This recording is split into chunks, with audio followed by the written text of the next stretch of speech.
very popular member of parliament in central Kenya. Now his nickname is Johi. Karibu ndugu yangu.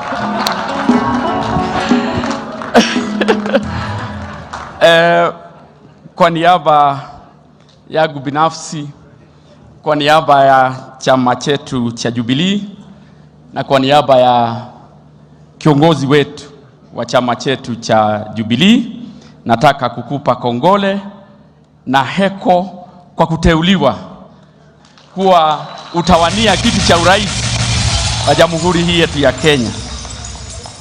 You got what it takes to be the next president of the Republic of Kenya, and not just the president, but also the commander-in-chief of all the defense forces.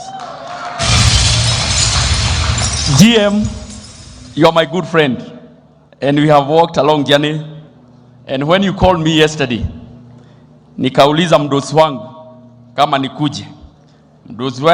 Mdosi wangu na ni mdosi wenu is His Excellency the President Uhuru Muigai Kenyatta, who is our party leader. So he gave me the full blessings to come here. Kwa hivyo tuko hapa tukiwa wanachama wa Jubilee, tukiwa tumepatiwa ruhusa na Mheshimiwa Uhuru Muigai Kenyatta.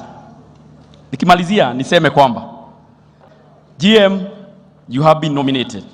The team behind you here, plus also the Prime Minister, the former Prime Minister Raila Amolo Odinga, will be the team that will form the next government. I have no doubt in my mind. Ukiongoza, and I know you are a team leader. Ukiongoza, you people will form the next government. Na mkitengeneza serikali, kanini musikaache kakue tu hapo katikati. Thanks so much and God bless you.